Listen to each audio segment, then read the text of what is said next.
Folks, welcome inside the Parisi Palace, high above 3773 East Broadway. This is a live edition of the Jake Feinberg Show, comedy on Power Talk. Thank you so much for making us part of your day today, wherever you are in this insane world right now. And yes, it is. We tried the other day to put something together with this gentleman, kind of an avatar of sorts, multi-instrumentalist, incredible singer-songwriter, and he was off in the woods of New Hampshire, and the reception was less than to be desired, and so there was a lot of information that was lost in translation, and he was already filling my vessels with enlightenment and wisdom, even though he didn't think he had a lot to say. So now we're trying it again, hopefully from an area with much better cell phone reception. Andy Pratt, yes. Welcome back to the Jake Feinberg Show. All you have to do is go to the top of a hill, and then you get the radiation grid. See, you're smarter than the smartphone. At the moment, but it's other times not. Andy, it's so good to talk to you, man. I just, I really would love for you to talk to the audience about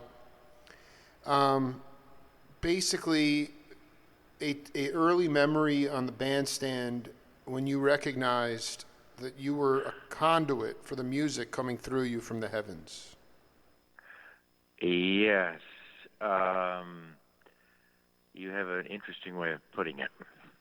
Well, here's the way I put it is this, like, there's a lot of cats that I've interviewed from your generation and studio sharks, guys that, were in the studios all day, and they're older now, and they're very content with where they're at, and they know a lot of people, their peers, who are the same age, and they're very bitter because the phone has stopped ringing. And the reason they're bitter is because they truly believe that whether it was the guitar solo that made the record so hot, or all, the singing they did, they believe they were fully responsible for what they did to create that magic, and not realizing that they are merely a conduit for the music coming through them from the heavens. So, it's the idea of getting out of the way of your own ego and letting that stuff come through you the way spiritual musicians do. And I just wanted you to talk about a time. It kind of takes time to get to that place.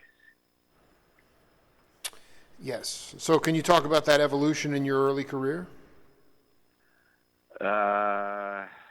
Well, I drank some coffee this morning. Me too. And then I peed, and there was this guy named Dogwood 100 years ago, and he was a fairly mediocre jazz guitar player, but he was my next door neighbor, and he used to say, "Coffee, all you do is pee your energy away." Whoa! So that phrase has stayed with me. Whoa, dude! Are you? I love coffee, man. Maybe that's right. Yeah, me too. Okay, but I mean, like, whether it was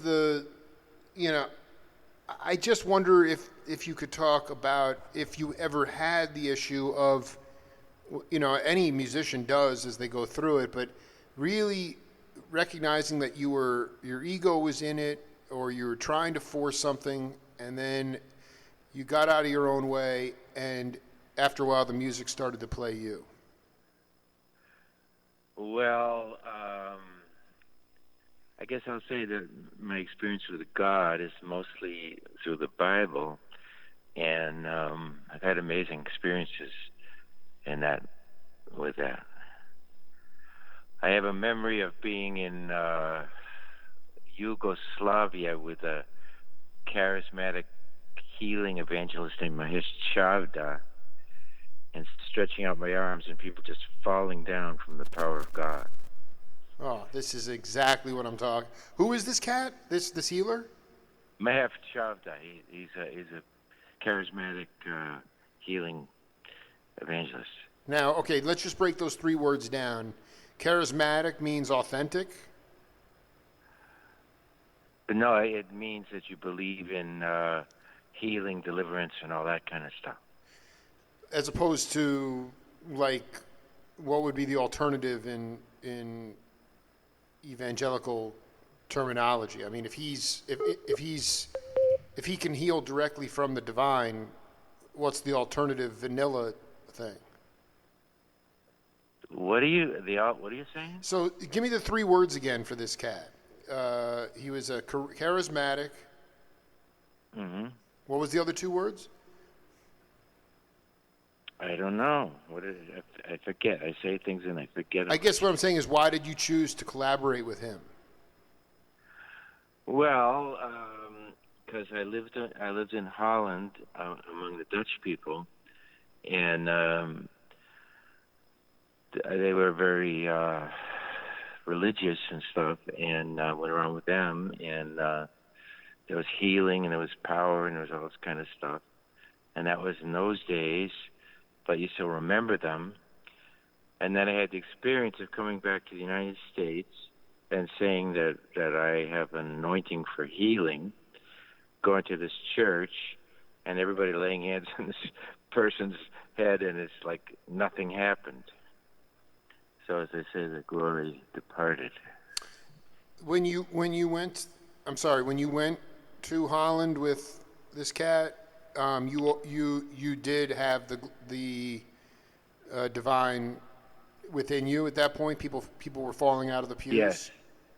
Yes. Now, you witnessed that with your own. You were a witness to that.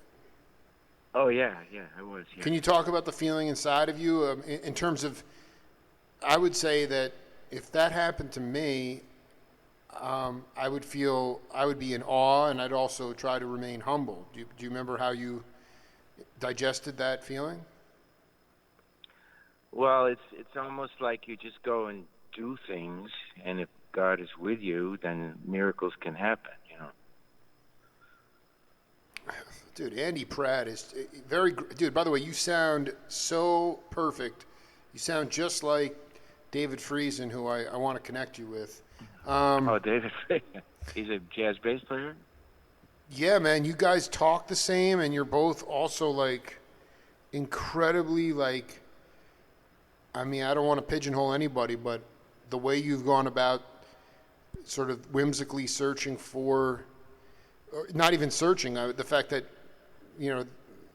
understanding why God put you on the path to play music is like incredibly resonant and similar, even though it's different. Well, when I was in my early life, I used to go to the jazz workshop, and I used to hear all these great jazz players. I even played there for a week. No, you did not. You played at Paul's Mall or the workshop? Both of them. Oh my God! So were you seeing Train and Elvin there? Was I what? Were you seeing Elvin and Coltrane? I think I did. I mean, Nicole Kleiner came in. I saw him play, and and I guess it'll end up on that records of like Life or something. But I used to love all kinds of music because my mother was a classical piano player, so I got into it very early. When I listen to, like I said, when I go home and I don't have a huge Andy Pratt discography, I'm still looking for records or like Life. That's like one of the greatest titles I've ever heard in my life. But I throw on Love Supreme, and I hear, a lot of people would make the, a split between Eric Dolphy and John Coltrane, and that Train's music was like early trance. It was trance music. There wasn't a ton of ideas going on. It wasn't a huge amount of language. It was just a lot of raga and a lot of very burning, almost scorched earth repetition of burning scales and raga-esque music, with McCoy and Elvin adding the padding to allow for ascension. And Dolphy was a little bit more tasteful in articulating The beginning, Well, middle. Dolphy was what, bass clarinet or something? Yeah, Or he what was did. He did play multiple reeds and bass clarinet, and he just had sort of a very, very, um, you know, honest interpretation of beginning, middle, and end of a. It wasn't overly wonkish. It was just, it was different than Coltrane. So I, but with the reason about Train that I bring up is that when I hear him now, and I realize at that time in '67, you're looking at it 5 years into the civil rights movement. There had been some legislation. Martin Luther Yeah. King was going to be assassinated. I'm not sure if he had been. No, he had still alive. But the the the the black consciousness movement of jazz in the '60s, they were left alone for a long time. And then when things started to get a little bit too much elevated, that's when white power came in and all their leaders were Yes. assassinated. And when I listen to Coltrane's playing, I can hear that he's praying. He is praying when he's playing. Yes. And it's Yeah, a I know. it's an Yeah. and I just wonder if you, not that you maybe saw that viscerally, but have you always tried to exude prayer when you play, like as if it's a matter of life and death? Well, I guess it must be. I mean, the way you put it, I don't know, but yes, I mean, God can do anything. Yes. You, your family, did they recognize the profession of a musician? Today, I'm 42.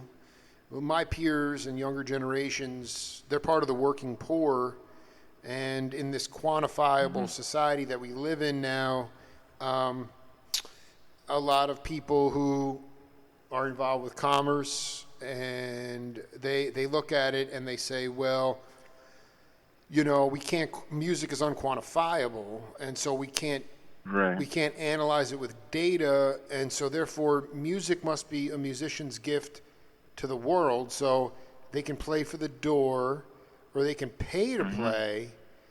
And it is absolutely impossible to even make any living in music unless you're road dogging it. And I wonder if you can talk Road dogging it. road. That means so. Can you talk about when you hit the road, the first band you hit the road with, going through the bastions of Dartmouth and Yale, upstate New York, driving in a van, everybody hanging out, and and because that's unlike writing songs. Like, I mean, if you look at, just look at Well, your. I was down in I was in the South or something on tour, and I did this carrot juice fast, and I had a dream, and it's like I'm in the spaceship and I'm taking everybody away to some better place. Go ahead. So that was kind of a forerunner to the Jesus stuff, yeah. I guess maybe that's the better question. Like, when did you become connected to, like, authentically connect? Were you somebody that was going to church? Were you involved with dogmatic? Yeah, my parents were Episcopal, so I was in church very early in life, and then I, got into all this sex and drugs and rock and roll, and got very successful in about 3 or 4 years, and lost it all in a day. Was almost suicidal, and that's when I, had to get religious. And now, I'm trying to fight fascism or something. Yeah, no, absolutely. You're right in the yogic state, Andy Pratt. But I guess what I'm trying to get at is, did you get off on the rigid dogmatic thinking of Episcopal thinking? Well, Okay, well, one time I went to Ireland because I met this guy David Swanson, and it's World Beyond War. It's Quaker stuff. And then I went over to Ireland, and there was a guy there, so that made it that gave me understanding of why I don't like the American approach to it. What is, can you go deeper on critical thinking? Huh? Because critical critical thinking could be like Colin Powell coming up with an exit strategy to get out of Iraq, but they're already in war. So that's critical thinking. So what do you mean by critical thinking? Peace warrior versus warrior Christian. Well, my mother, we were rich, and she financed the Washington Cathedral. And my uncle Paul Nitzer was Secretary of the Navy, and I went to his funeral there at the church. And there I find Rumsfeld and Wolfowitz, who were basically the enemy. Unbelievable. And I didn't do anything because, of course, you can't do anything in that situation. See, my uncle Paul Nitzer was a good man. He came out of Germany, and so his whole thing of he was actually the father of the Colin Powell, first strike doctrine. But he was a good man, and in the point of fighting Nazism and that kind of stuff, that's why. But I mean, then it got turned to all this bad stuff. I mean, did you resent? I mean, I don't know how to say this, but you say we were rich. I mean, looking back on it, did you resent being wealthy? Did you have to actually create your own adversity in life, because it wasn't like you were birthed into something that you were blessed in some ways to not be birthed into hardship, but did you bring that hardship on yourself? Well, I mean, it gave me a certain, white guilt or something, but I had to learn to say no to people because everybody wants your money. Right. Can you talk about a time when you need to detect authenticity. Were you really sharp at that, or did you get hoodwinked a few times? Well, yeah, I got swindled a bunch of times. I've been kind of a mark for scamming and all that kind of stuff. Can you talk about an example of scamming? Well, my first time I ever got swindled was in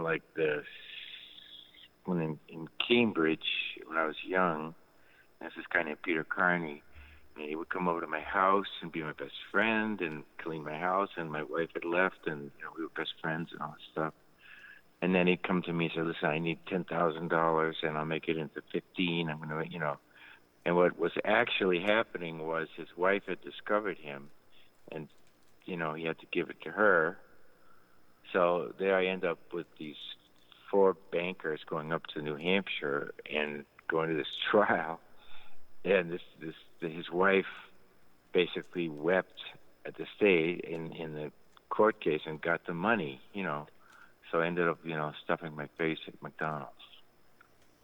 Okay, I kind of missed part of the story here. Your friend was cleaning a house. He asked for $10,000, said he was going to make profit on it, but he had a wife somewhere he was giving the money to? Yes. Well, it was like I knew this other person. I forget who it was. I know this guy who can help you make money, and I think he was also an object of the swindle. And so then this guy comes over. He's my best friend. He's cleaning it, my house, and all of that stuff. So how could I possibly? I don't know. But you learn from all that stuff. Well, what about in the actual, as Johnny Vodakovich says, the racket, the music racket? I mean, I want to be very clear about something, and I'm just going to read this off. Take it for what it's worth. Wikipedia can be dubious at times.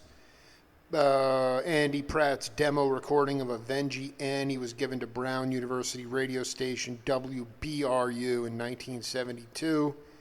In early '73, Pratt signed with Columbia Records and the great Clive Davis. He went into Angus Studios of Fayetteville, Massachusetts, and released Andy Pratt in '73, which had modest commercial success, but the single Avenging Annie peaked at number 78 on the Billboard. Are you reading the Wikipedia article? Yeah, I am.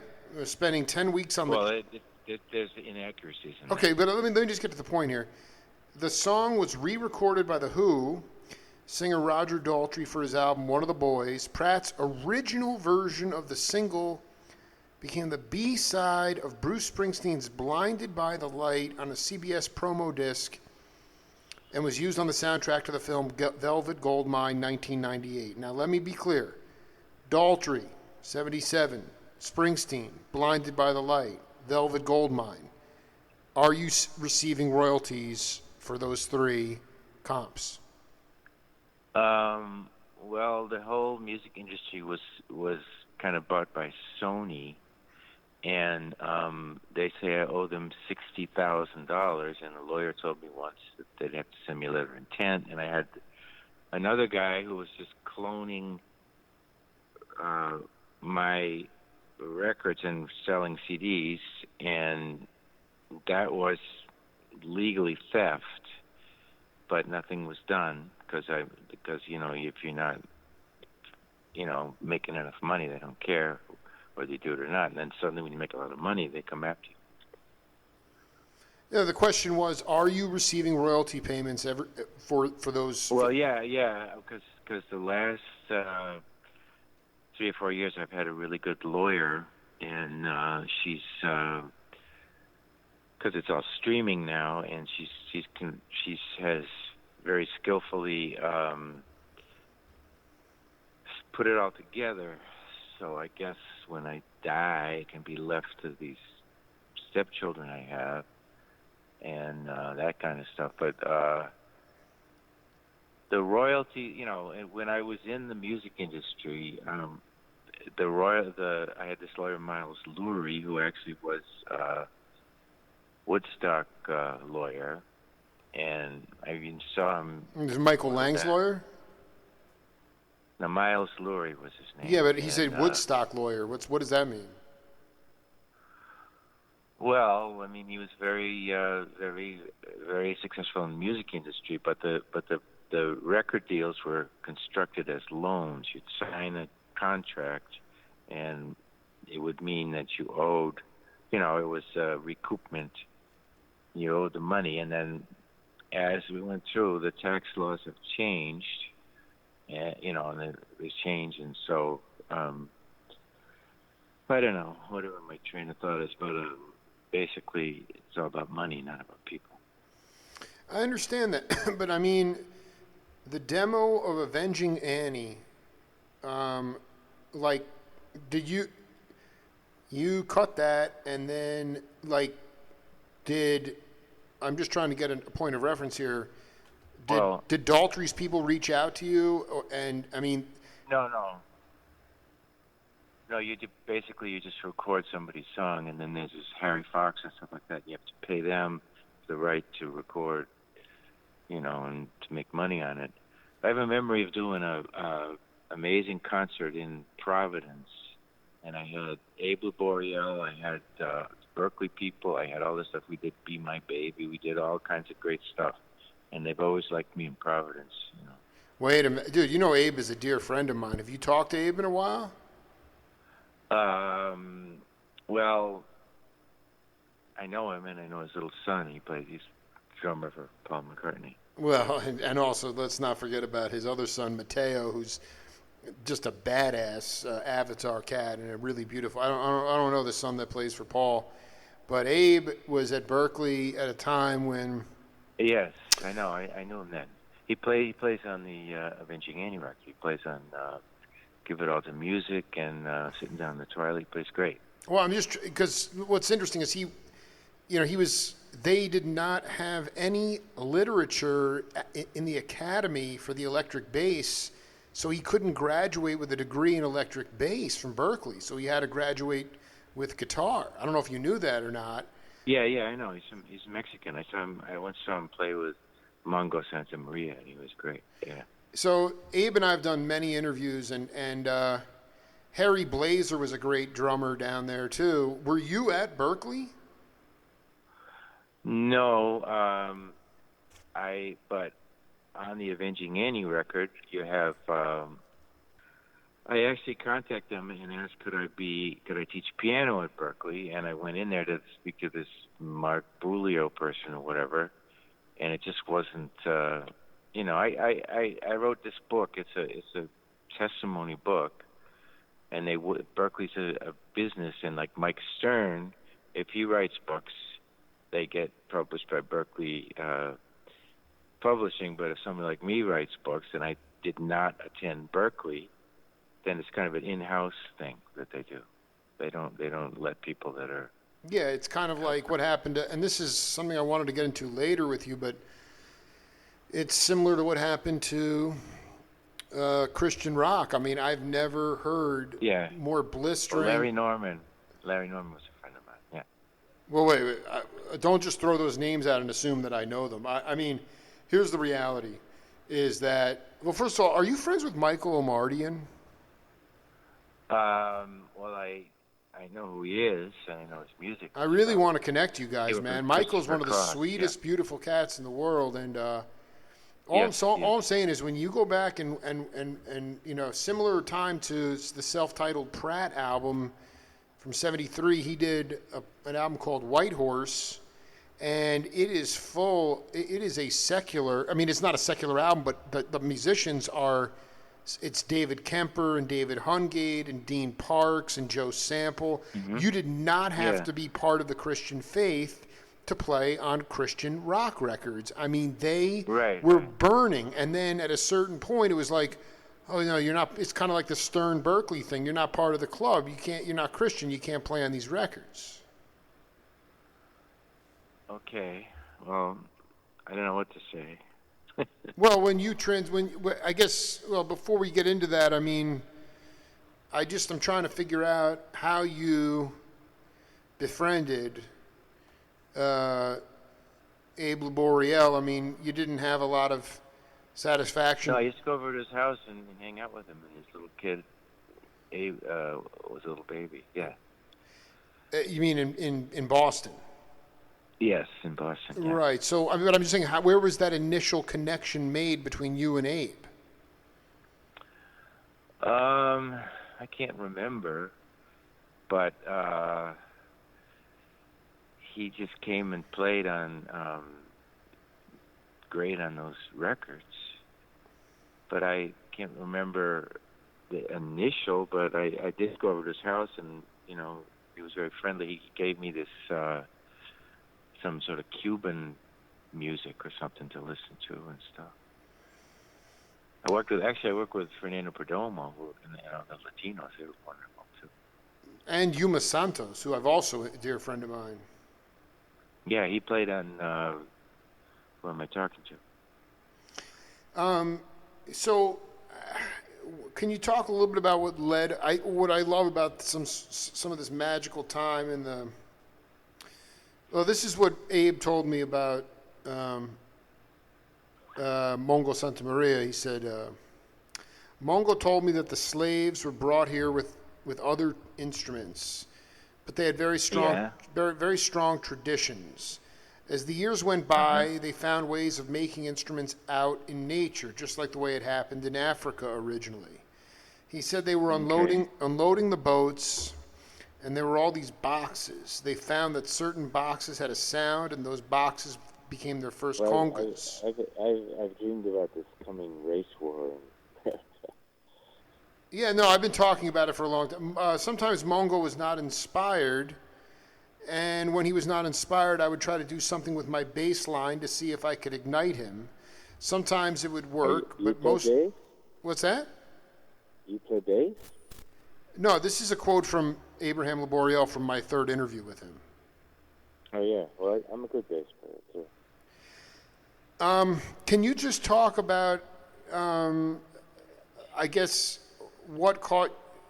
how you wound up getting a record deal to begin with? I mean, where were you at professionally? I mean, were you playing? All right, well, the story is that I had done a record with John Nagy, and he and I used to play squash and all that kind of stuff. Dude, John Nagy's the most humble dude. I'm going to send you my interview with Nagy, man. That dude, he's like, I'm really not that interesting, Jake. I'm like, no, I think you are, Nagy.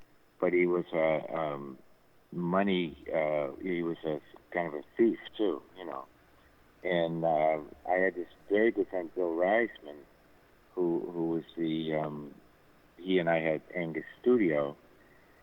So doing all this stuff with Nagy, and it's all great and everything. All these people are playing on it, and then suddenly Nagy says, "Hey, Andy," and he comes to a meeting. He says, "I want to take over the studio, or something." But he did it in a very kind way. So I said, "I want you to meet this lawyer."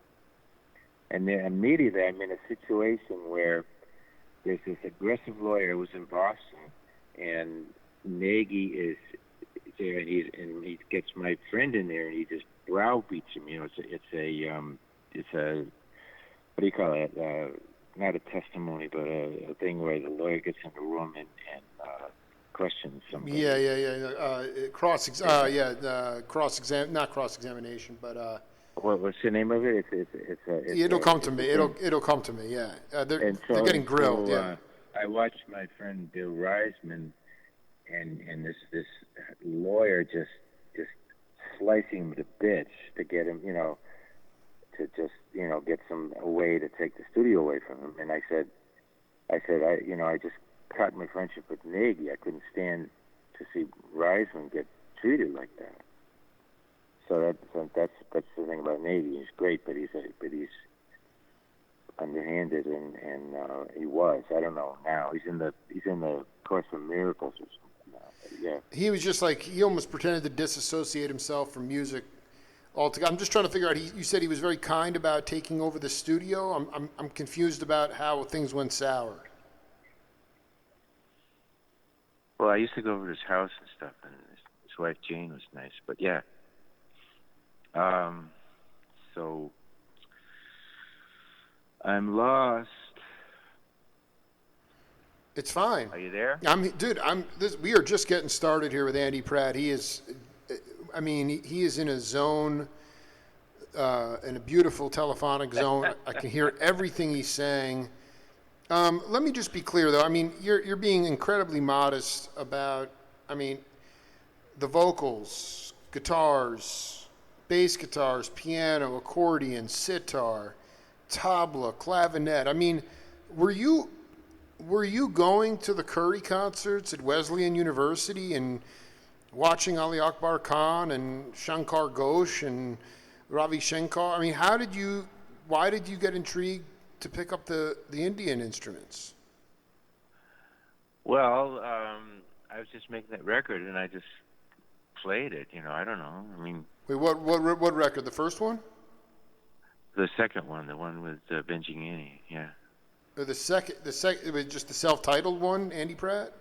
Yes, that one, yeah. All right, so you're telling me that you were I want you to paint the picture here. I mean, you went Columbia Studios in New York, they had an instrument warehouse, and you're like, oh, this is a sitar, this looks cool, I'm just going to play it. You figured out how to tune it and played it? I'm sorry, you're talking too fast. Sorry. For that album on Columbia, you recorded it at Columbia Records in New York City? No, I recorded that entire album at Angus Studio in Fayetteville, Mass. with John Nagy.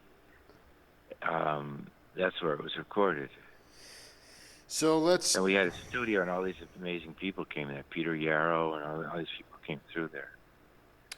Reisman was doing business with 3M and making boards, and there's another scene where we're in Winchester, and all the musicians are there wiring Tom Schultz Rockmans and Angus, Okay, so there's the Mercurial Laboriel, another cat, Bill Elliott. Bill Elliott, yeah. And he did great. Bill Elliott did a great string arrangement on Low Tide Island, and I went to visit him. I went to visit Bill at Berkeley because he teaches arranging. He was amazing, and he was I went with my goddaughter Roxana to see Bill Elliott, and he was unhappy to see me. He wasn't totally unfriendly, but he was really down on singer-songwriters. I mean, this is the most mercurial. I mean, going back to. He had this Bill Elliott swing orchestra, and he was a musical genius, Bill Elliott, yeah. When you can say that you started your career, quote unquote, at Club 47. You were talking about playing in a jazz trio through the muffled conversation last time. Can you talk about that jazz trio you were playing with early on? What jazz trio? I was in a band called Butter, which was the assignment to be in Butter was to learn fresh cream, and we played at the Tea Party, and Stevie Winwood gave me a pick and stuff. But jazz trio. Well, I wait, hold on. I play kind of jazz piano now, but well, hold on. No, but you want to be a jazz player. All right, so Butter was that Rick Schlosser, Jim Thompson, and me. Yeah. Is Jim Thompson still with us, by the way? Yeah, he says that he hears my music over in Europe. So, but prior to Butter, what band were you in, and where were you? What kind of gigs were you? Okay, let's see. Going all the way back, I had this old friend named Teddy Coonahan, and introduced me to Bill Evans and Johnny Carson. Wait, whoa, slow down. And then, I played in a jazz band with Teddy Coonahan as a teenager. I played guitar in that band. That's what I was talking about. And, yeah. How do you spell Coonahan? Counihan, Irish name. Okay, so how did you meet this cat? How did I meet him? Well, I lived on Fairweather Street in Cambridge, and he lived on Elmwood Avenue in Cambridge, and he was just down the street from me. So I guess we met as kids, you know. Sure, one day he was like, "Yo, I want you to dig this cat, Bill." How did you meet Bill? I mean, how did he know those guys? How did what? How did Coonahan know Evans and Carson? Well, he showed me them on TV. He showed me, Bill Evans and and he was a piano player too. Okay, so he just got you familiar with them, but he didn't know them personally. I don't think so. But I saw Bill Evans. Actually, we went to the jazz workshop once, and Bill Evans was playing, but at the time he was a junkie, and I wasn't shyer than the other people, but one of them, Coonahan or Katzman or something, went up to him and said, "Bill, we want you to come play for us." And he goes, "How much you going to pay me? How much you going to pay me?" Because all I wanted was heroin. You want a junk, yeah. But he was a wonderful piano player. Well, no, I want to talk about this Coonahan. This was essentially 63, 64, would you say? I think so, yeah. Because at that time you had all these, Jimmy Giuffre had found the road to Damascus, and there was a lot of drummerless jazz trios and conversations going on. Were you guys writing original tunes, or what kind of music would you say? Well, I remember I did it. He called me the Quiet Indian, and I did a song. I love it. You are the Quiet Indian, dude. Okay, well. Did you know Jim Pepper? Did you know Jim Pepper? No, who's that? Oh, man. Wichita 2, the amazing Indian. Wichita 2. Yeah, me and Rick went down to New York and met this guy, and he was playing as Wichita. That's Jim Pepper, probably. He's Native American cat and played in probably I hate the word fusion. The first fusion band was Dizzy Gillespie and Chano Pozo from 45 when Chano came up from I was doing that. I was doing this Dizzy Gillespie song with the people there. Yeah. And so, like, but Jim Pepper was in the Free Spirits with, which was arguably the first electric fusion band pre Hendrix. This was Larry Coryell. You know what? One of Go ahead.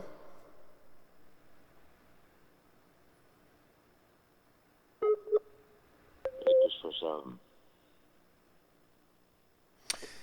Yeah, because this is really. I was in Edgar's band for 3 weeks. Yeah, you were in, but Edgar Winter was. So that let's just go back. Were you with Cunningham? Were you playing? Around midnight, or were you playing original tunes, or what were you doing? I could play around midnight, yeah. And you were playing guitar or piano? Piano. Wow. And what kind of gigs did you? Where were you playing at? In and around Cambridge? Where? Well, with that early band, I can't remember where we played. I remember we played somewhere like summertime or something, but I don't remember. We didn't do too many gigs, but we played a lot together. And tell me a little bit about like where you fell in, like Albert Grossman and it was Dylan and I forget who almost went to blows. The guy who ran the Newport Folk Festival when Dylan brought the drums up on stage. And Yeah, I know about that. Yeah. Can you talk about? I actually spent a day, a couple hours with Al Cooper, who was involved in all that stuff. He was a sweet guy. Can you talk about fundamentally, how the music, especially folk music and country music, changed when the trap drums came into the music? I mean, the purists were furious, obviously. Pete Seeger got mad at Dylan. I think it was Seeger and Grossman, I think, almost went to blows. But what was your experience? I mean, how did you develop your own inner time feel, Andy? Like, because primarily speaking. Well, I told you like 100 years ago, I heard Stevie Wonder, and the song was "I Gotta Have a Song," and that was that's me. That was kind of like that moment. But as far as developing feel, I mean, you play a lot of music and stuff, and then you develop the ability to play in rhythm and feel, just sort of over time. Without relying on the trap drummer. The trap drummer. Trap set drummer. A lot of in our society now, the drummer has a defined role sonically. They are super loud in the mix, which was not the case when drums were first coming in to melodic music. They were more of an accompanist instrument. But the drummer, you hear about the drummer holding it down and keeping the time, but that's antithetical to the way people like Sun Ra had their bands, because Sun Ra expected everybody to have their own inner time feel, so that the rhythm. He's from Philadelphia, right, Sun Ra? Maybe. I don't know. The point. His friend Jim Dragoni in Philly. He does nice jazz and books me sometimes. Really, Jim Dragoni? Anyway, the point is, he'd point to Julian. I did Mose Allison tune with him once. Which one? I don't know. Okay, I'm sorry. It's fine. Don't worry about it. The point is that in today's world, the drummer has a defined role to keep time, and Sun Ra and all the great leaders demanded that their soloists, the orchestra, they needed to have their own inner time feel, so that the rhythm section could play melodically and not just have to keep time. And so I'm just I'm trying to figure out how you adjusted, like how you adjusted your inner time feel when you first started to have a drum set, when you started to play with a drum set. Well, I can't describe it. I just did it. I can't describe it. Maybe it's one of the reasons. I mean, is it possible? I just wanted to do it, and I did it. That's the only thing I can say. How do you would you say you're an autodidact? Were you an autodidact? I Well, mean, I was hanging out with Rick a lot, and he was always tapping the drums and the thing, and you know. So Rick was sort of needling you with different types of combinations, and then I understand that it's a very natural thing. I mean, Andy, when you look back, I mean, I guess I really want to forget about when you transitioned into Christian music. But during that sex, drugs, and rock and roll era, you maybe aren't proud of looking back on that time just because of your lifestyle or your habits. But can you talk a little bit about? When I was first, saved and stuff, I thought I wasn't supposed to. I had to give away all my old music, so I had 300 albums, and I'm sitting in Cambridge watching all these people go, "Look at this album, look at this record," and I thought, stupid. And now I think I can listen to anything. Can you talk about the definitive moment when you got saved? Well, I saw some beautiful violets, and I said, that was Jesus, so that's it. I mean, that's criminally short. That's ridiculous. So, I mean, where were you at in what was happening? I was walking through Cambridge. Because I grew up there. Sure, but I mean, you had been through already at that point. I'm not sure when you got saved. What year did you get saved? 74? 78. Okay, so I mean, dude, you were fully ensconced in eclectic, wild music from the late 60s on with Butter, Avenging Annie, Self-Titled. I mean, yeah. So what looking back on that time period, aside from the obvious, I mean, did you have, I'm not saying extensive, but I mean, so you made a record like the self-titled one, or even going back to Life is Like a Record, or Records Are Like Life. Did you tour? Did you have a budget to tour a lot? Well, we made Records Are Like Life in, I think, Watertown or something with Bill Reisman. And then the studio moved to Winchester, and I was investing. I was an investor in the studio. And that's where we did, we used to get stoned and stay up all night and just make up songs and stuff. And then let's see, my first, I was with Ray Pratt and David Jenkins. It was the Boston Sound with Ultimate Spinach and Jay Giles and all these people, and they were all around. They were hippie time. And then that's when Butter started and stuff. So we played and then Butter played the Boston Tea Party, and I guess Ray Pratt and people were booking it. There's this guy named Steve Nelson who booked it, I think, and we played there. And we backed up Chuck Berry, and we did all this stuff, and we kept playing. I'm sorry I can't. What are you apologizing about, man? This is a divine hang. Your voice is perfect. What was the band you talked? What was the Jay Giles hippie band? I'm sorry. I went to sing with Jay Giles, and I played "Fool on the Hill" for them. Yeah, okay. But was there a band before Butter?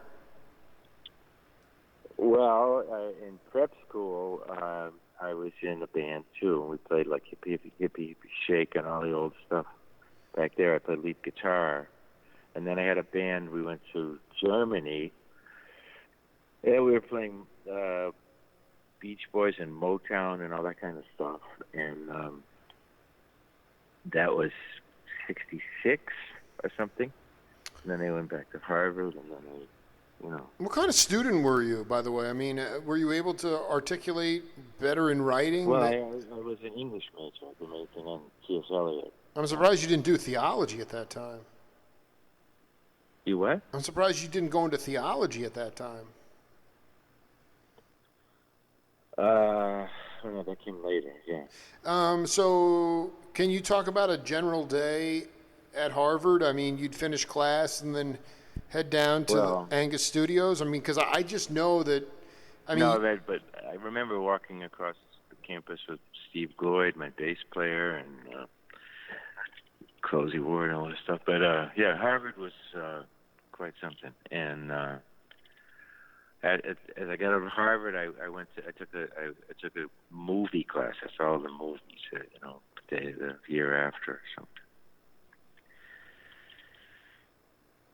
what made Harvard an amazing place? I mean, they had concert. Can you talk a little bit about it? I mean, it was equivalent to what was going on at UC Berkeley at the time. Was there? I mean, were there? Well, I graduated from Westminster School in '64. I got like a bunch of prizes at commencement, and I went to Harvard.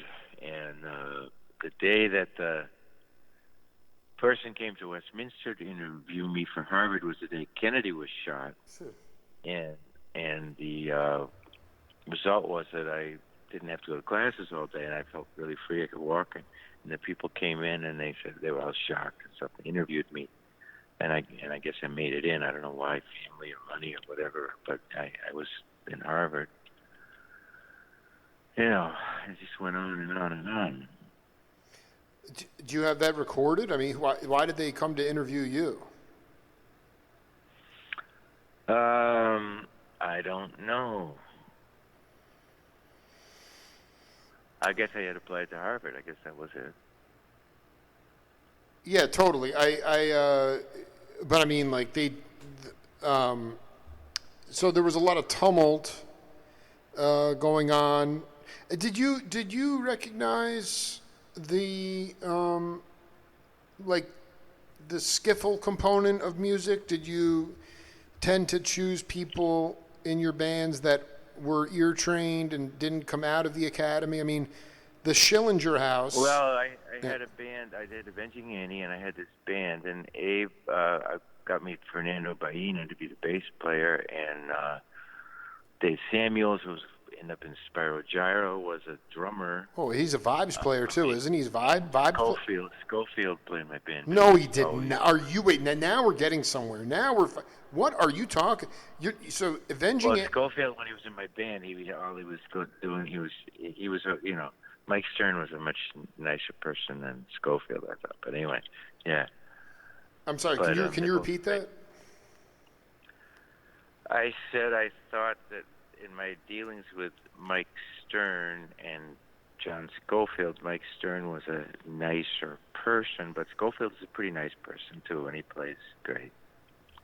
But you knew them far before they ever really had careers as leaders. Is that right? I mean, you were. Yes. So how did you? They were part of the. They were part of the contingent in the Cambridge area, or how did that work? Well,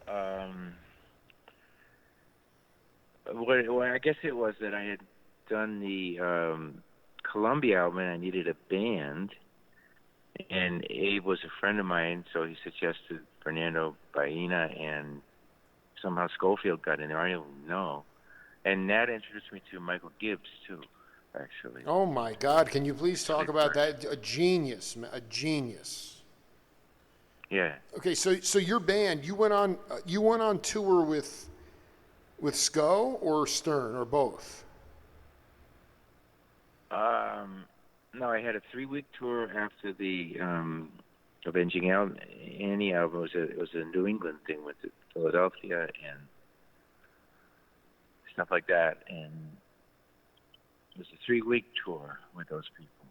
And then I got tired of something and I quit or something, and then I had this girlfriend, and then she went with Greg Allman and stuff, and I was snorting coke with the Laid Back band, and so Greg Allman was doing Mountain Coke and 2 whiskeys and all that stuff. And I know that Laid Back band.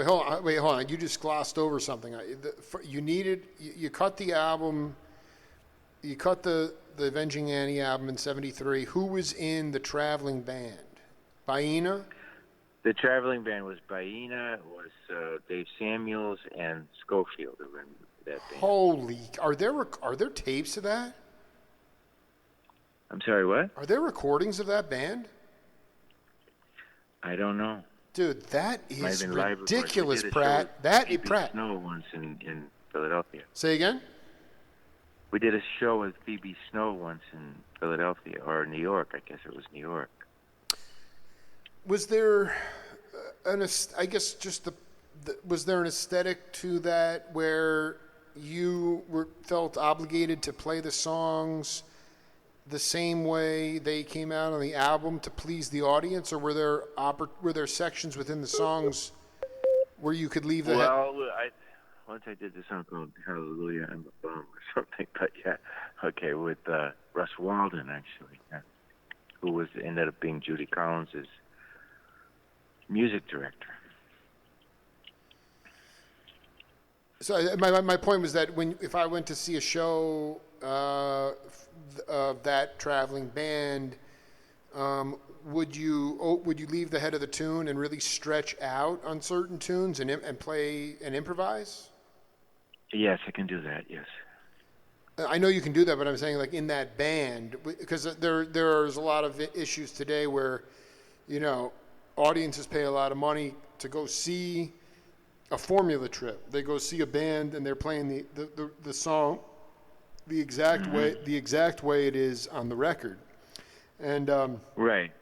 But I'm just trying to figure out, like, if I went to see you guys with SCO and in that band, were you basically like were you stretching out those tunes?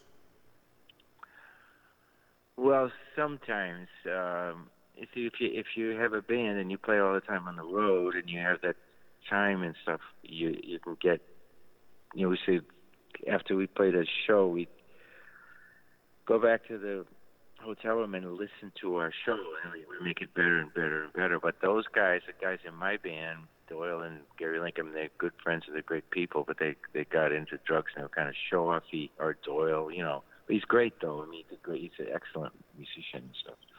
But he really played well and he made my record sound really good.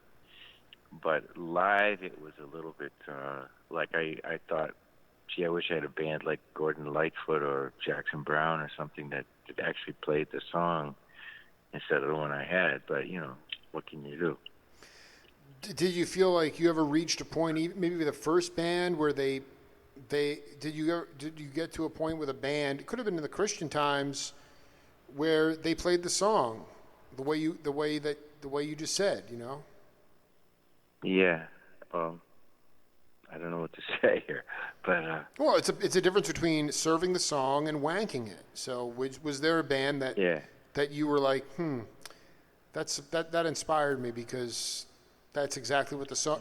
Basically, it's the concept of never playing the same song the same way once. Mm-hmm. Well, some people do that, and some people play it over the same way. But yeah. I mean, I guess sometimes I do that. I mean, I like last night. We were doing a rehearsal, and I was just throwing all these other things into the song because I sort of felt like it or something. But depends how you feel when you're doing a show, I guess. Well, I mean, you mentioned did you guys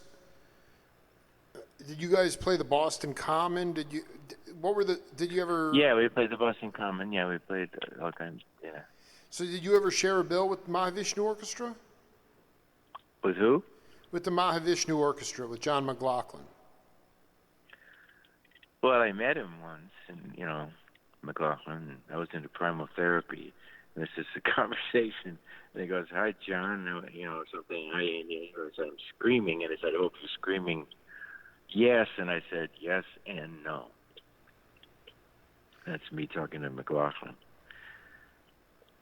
Well, I'm sorry. You were screaming at him. Well, I'm sorry, I missed that. No. I mean, but he was into Street Chinmoy, and I was into Primal Therapy. So Well, That's the now, kind of please tell me about what you were into. I know I've done 4 interviews with Well, John. I went to see Billy Cobham once, and he said he thought I was good and stuff, and yeah. Well, hold on. What was Primal? What is the therapy that you were in? What does that mean? I don't know what that is. Primal Therapy? Yes. Well, I did that then, yeah. Well, what was it? Because John and I have, John went to go see Sufis and eventually found Sri Chinmoy, and he lived in the ashram, and then Sri Chinmoy, even though when the orchestra was on tour, Sri Chinmoy had him open an Indian restaurant to feed the disciples. So can you please talk about your experience with Primal Therapy? Well, I had these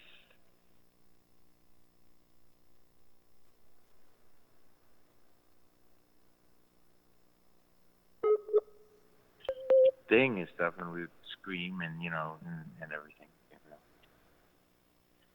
I was with them for a year or something back a long time ago, and I remember some guy saying I can go out in the cold and I don't feel cold or something, back then. Are you? It's a lot of memories, Well, we're just getting started. I'm trying to figure out. Primal therapy is a form of psychotherapy that focuses on a patient's earliest emotional experiences and encourages verbal expression of childhood suffering, typically using an empty chair or other prop to represent a parent toward whom anger is directed. Does that sound somewhat right? Well, Lennon did that. Lennon did Primal Therapy, I think, yeah. Okay, and so did Andy Pratt, and so did you have a lot of trauma in your childhood? Well, I experienced it mostly as kind of shyness, because I grew up in this incredibly big time family, and then people were speaking with British accents and all that kind of stuff, and which was a precursor to being famous, I guess, and stuff. But they were great people. They just I don't know what to say. There's too much to talk about. No, there's not. I'm saying I talked to so many healers, and so many of them came out of very traumatic experiences, but it also shaped who they were constitutionally. So your mom was very wealthy, but was she also very abusive to you? Well, I had a very early memory of my mother and me playing the Darktown Strutters Ball, me playing clarinet to the family, and we rehearsed it, and it was really good and everything. And then you get up from the chair, and everybody's just talking like nothing happened. That's the first experience of the public. And then I watched this. I was doing My Way, and I watched this video of Frank Sinatra at the Madison Square Garden. He gets up, and it's like he hates the audience. He's going, "Here's your national anthem, but you don't have to get up." And he sings My Way, and he's so sick of singing My Way. That's what happens when you're doing it. So you were arguably some fusion of a prodigy and a savant as a musician, and your mom had you out on the bandstand performing at a very early age. Well, I had a piano teacher named Agatha Fassett who had known Bela Bartok. She was Hungarian. Wow. And I got lessons from her. I think my mother sent her to her. My mother used to take me to the symphony all the time when I was young. I saw Vladimir Horowitz and stuff. But that was all years ago, many years ago. Right, and history. I forget who said it. Now, history is what's happening today, and I think it's important that you talk a little bit about. Was your mom into David Tudor and No, well, my mom and dad had a history that She was going out with my father, and they sent her over to Paris to take piano lessons so that they, cool them down or something. And then they did get married, and I was the fourth child of that. And it was an amazing family. It was like great family. So, but I mean, were you exposed to people like Cage and Tudor? I'm not talking about. I mean, I understand that, someone like, Bach was. Well, there's like music from Bulgaria. That's what that was a. Yeah, but I mean, that's ethnic world folk music. That's not. Well, maybe that's your. I mean, you consider that European traditional classical music? Yes, yes. All right. What about other areas of like Greek music is in odd time signatures? I'm just trying to figure out, like, you say your mom was. Well, I had a friend.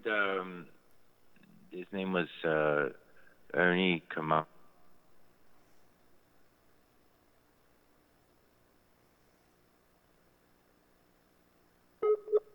But he played bouzouki, and me and Rick went to see him, and so he could play really time signatures. And he plays the backwards guitar. He's dead now, but he played the backwards guitar on Avenging Annie. So he could play. They turn the tape over and just play that from his Greek heritage. What was this cat's name? Well, Ernie Kamanis, or his A.C. Karatza is what he was called at the end of his life. And he had an ice cream business, too. I freaking love Andy Pratt so much. I'm looking for the. I mean, were you? Well, he was in a band called Listening with Michael somebody and Peter Ivers and all those people. Hold on, I really need to. Did you? Hold on a second here. Let me look this up here. I'm sorry, what? Anastasios Karatska. Is that it? Yes. You found him? Yeah, it says on the Avenging Annie album, he played electric guitars and a hi-hat. I think that's unbelievably classic. He played a hi-hat. Okay. You didn't have a trap drum. Oh, Jesse Henderson on drums. I mean, and then you had Yeah. And Schlosser was on bongos. Yeah. Was Rick Schlosser a serious jazz drummer? Yeah, he had lessons from I think Joe Morello even, You kidding me? I think so, yeah. Yeah, because he talked about. I mean, I got to send you that interview. You're going to have such a ball with that. This is what he said to me, and again, if we could have done this on Facebook Messenger, I could play you all these audio clips, but it is what it is. Andy Pratt and I would sit in his library and drink $500 bottles of wine from his parents' cellar and listen to Astral Weeks by Van Morrison. Right. Yeah, I mean, just put me in that room, man. I mean, I just want to be hanging out with you and Schlosser. But I mean, it was going back to the therapy part of it. Well, I went to visit Rick in L.A. once, and we sat there listening to John Bonham, Led Zeppelin all the time. Yeah, but yeah, okay. I'm trying to get back to this idea of, it seems to me, based on this primal therapy, that, this is from childhood suffering. And I suffered myself as a child, and it was self-inflicted. I had very loving parents, and they worshiped me, and they, weren't perfect, but they tried their best. But I just had my own angst, and I brought it on my own suffering. And I'm trying to figure out, for you, was it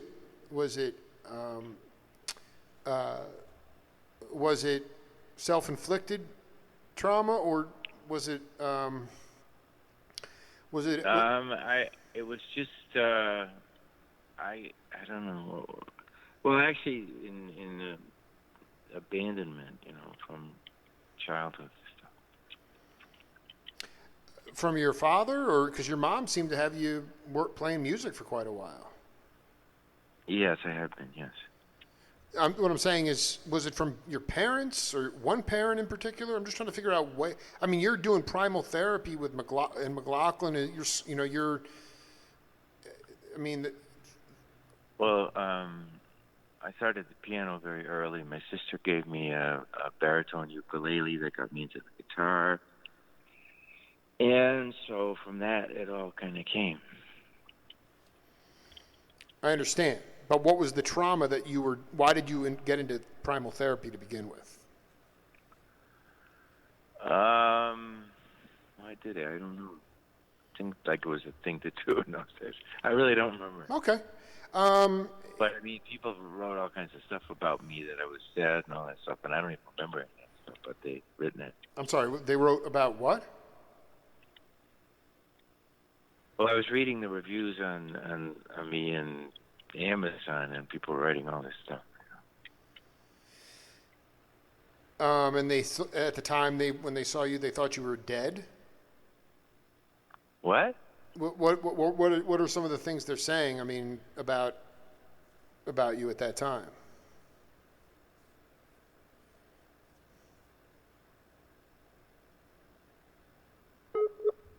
Remember it that way.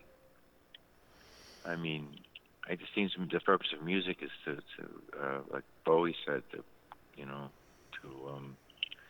help people with their sorrow and their trouble. Did you wind up connecting with? I noticed that you were on. Did you know Stanley Clark?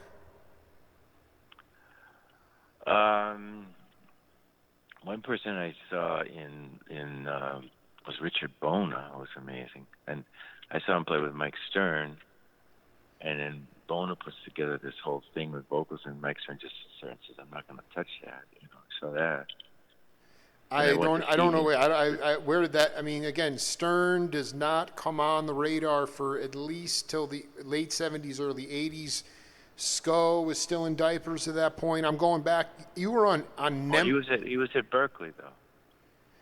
You were on Nemperor Records, which is the label Stanley was on. That was a subsidiary of Atlantic Records. Yes.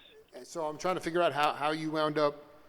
I mean, you talk about it so matter-of-factly, but, I mean, you were on major record labels, and I'm asking you, especially as it relates to, and I, in full disclosure, I haven't really been able to marinate in your discographies enough that I want to. Okay, and I'm just being honest about that. But times in the years coming up, I guess. Well, it's coming real. Yeah. I mean, you got. It says here. Rolling Stone magazine said of his 1976 album Resolution, the songs carry rock harmony one step beyond the Beach Boys and the Stones. Now. Yes. Regardless of throwing out those names of the bands, I'm always interested in the nuance and the flavor and the gumbo of eclectic rock music. So how did you, in your mind, even though it might have been happening completely organically, how did you increase the musical vocabulary in rock music? Well, it's like I just did it. I don't know. I just, when I get in the studio, I just do stuff. I don't know. But, I mean, you listen to stuff, and then you want to make it your own. So tell me about how you made those, I mean, those particular, how'd you make it your own, Andy? I'm sorry that I'm not able to answer the question. Well, I mean, we're going to have to do part two because we just got to get the gears going. I mean, you need more coffee or something. I don't know what's going on. I had some coffee, but I'm known as a man of few words. Well, what I'm trying to get, you know, like some stuff, like I don't want to like go back and be like, what band were you in June 24th, 1964? But when I ask you something about Resolution or self-titled album, and you have a marketable music magazine saying that you're stretching the music one step beyond, I'd like you to take a shot. Reef Martin. I remember going with Nat Weiss to Reef Martin And I don't know what happened, but Arif said he's a performer. I can work with him, and that was amazing that I got to work with Arif Martin. And I can remember one episode, like Andy Newmark did this. We did That's When Miracles Occur, and Andy Newmark had done the drum track, and there was an engineer there. I mean, I think I wrote a book called Sure in the Night that has some of this stuff, but we went, so me and Richard Mendelsohn and Doyle were in the other room, and Arif was just fuming, and he goes, "This is unthinkable. You have erased, 40 bars." And they sat there for 4 hours, and they painstakingly put all the drum, backbeat snare hits or something back into the track. Wait a minute, this is so important. Newmark had laid down some nasty licks, but then who erased it? Right. Who erased it, though? This engineer, and then he goes, I fear I've put the wrong combination of buttons and we're all laughing. I fear. So Mardine is freaking out, and then Newmark had to do it all over again? No.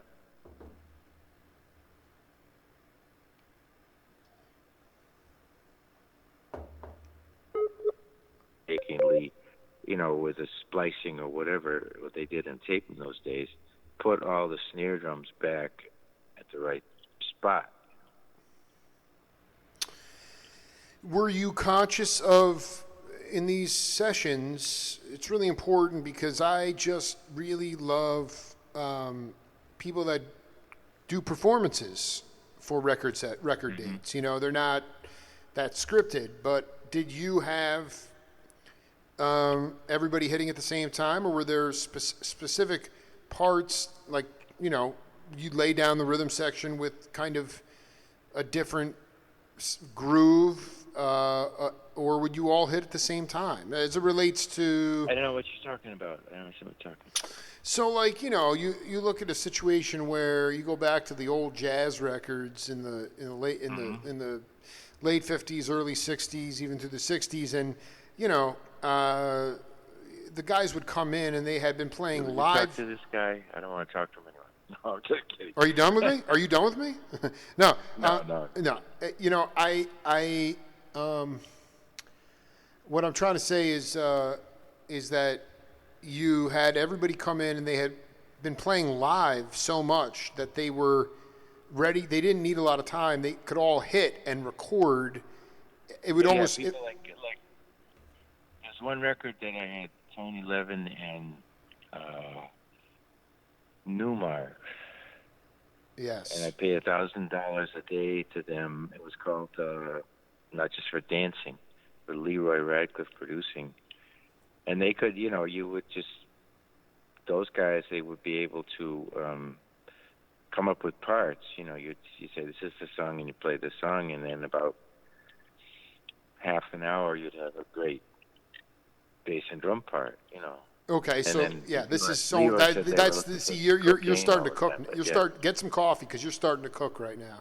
Here's the thing, you like your philosophy was, I was looking up that I mean, not everybody can play like that, create parts for songs, but in general, with your first album,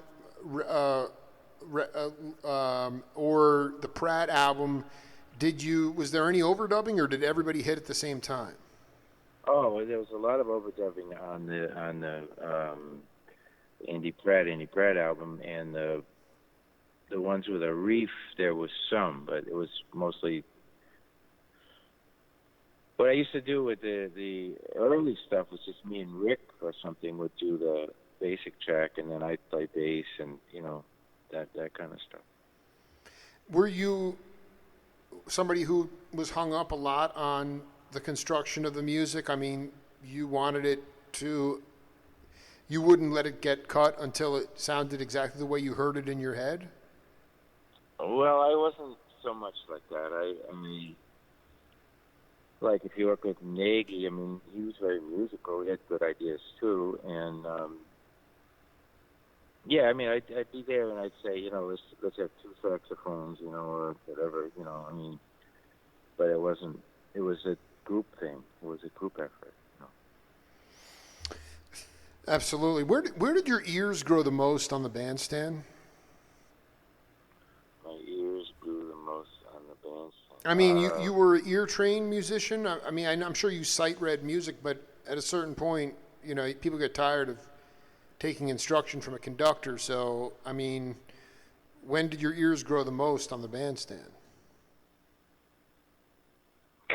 What kind of a question is Well, this? welcome to the Jake Feinberg Show. Dude, your generation had big ears. And what you may or may not be aware of is that... Well, it was the hippie time in Cambridge that really influenced me, I think, Say again? The hippie days in Cambridge were amazing, full of people walking around. Well, but it's more than just walking around. You're talking about hippie musicians with open tunings and unorthodox styles. Can you elaborate on that? Mm-hmm. Oh man, I'm terrible at this. Pratt, you're not. Listen, man. I'm going to keep showing up in the woods in New Hampshire. I'm not going to let you go, man. You got to dig deep on this. Can you just talk to me about before I let you go on this set?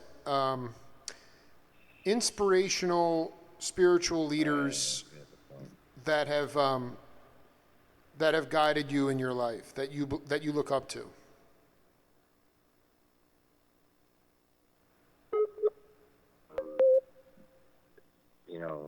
Bill Evans, jazz people, and what do I know? No, I mean like when you got saved, who was your spiritual guide? Well, there was this guy named Bob McCarthy, actually, and he was talking about Jesus all the time. What's his name? Bob who? Bob who? Bob McCarthy. Okay, so why did you get off on him? Well, he's the guy that got me saved, yeah. How did he do that? Just come around talking about it all the time. But I guess what I'm saying is there's such a turnoff with the way people talk about man's view of God and the vanity of it. How did he talk about it that made you believe? Well, it was just time or something. I don't know. The time for it. I can't, those things happen to you, and they just happen to you. It's a gift.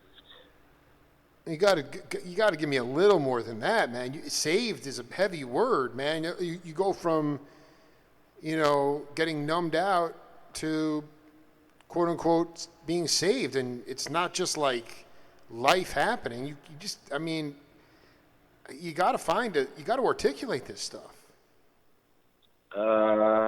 Well, I think you do a better job than I do. Yeah, but it's not my interview. Pratt, man, I love you, man. If you want to do okay. And I don't know where your reception's at, but you should do every phone call from wherever you're at right now. Okay. Well, we went to the top of a hill, so we can get good reception. All right, man. Yeah. Much love to you, Andy. Oh, well, God bless. Have a good day. Yeah, you too. Bless you, man. Okay, thank you. Bye-bye. Okay, bye-bye. Thanks. Bye. Andy Pratt. That's it for the Jake Feinberg Show. See you later.